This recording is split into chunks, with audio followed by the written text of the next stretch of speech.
Writer and performer Asif Manvi has moved his way through the entertainment industry with memorable stops at The Daily Show and on Broadway.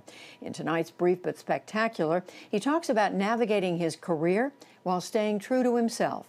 Manvi is currently starring in the CBS series Evil, which will begin its second season later this year.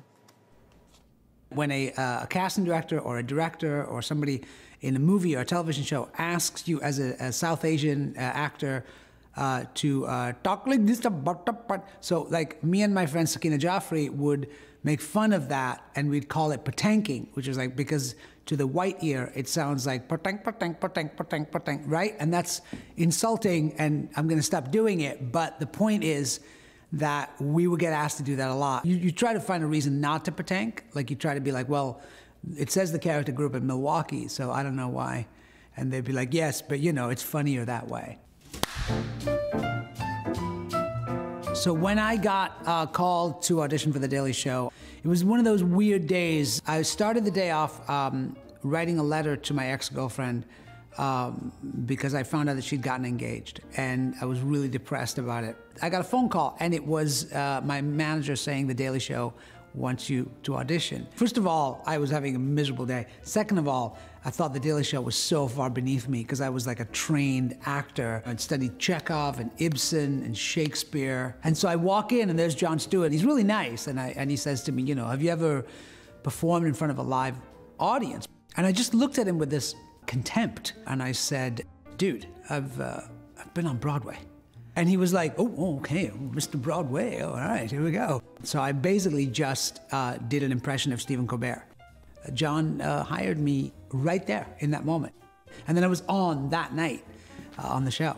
Mostly I played a lot of Middle East correspondent, Muslim correspondent, brown correspondent, Indian correspondent.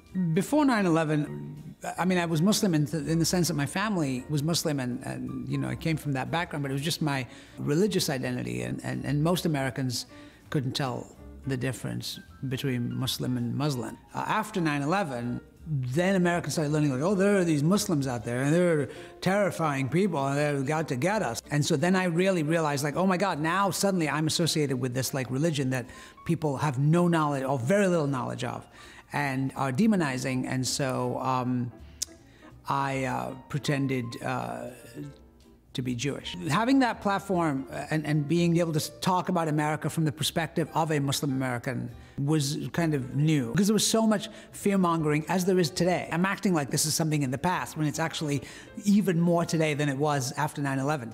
For me, ultimately, I see myself as a storyteller, and there are still stories that I want to tell that I feel like are not being told in the mainstream culture, and about people who we don't see represented in the mainstream culture as much. So as an actor and as a writer of color, somebody who's an immigrant, there are stories that I still want to tell, and that's really what excites me about the future. My name is Asif Manvi, and this is my brief but spectacular take on my story so far. And you can find all of our Brief but Spectacular segments online at pbs.org/newshour/brief.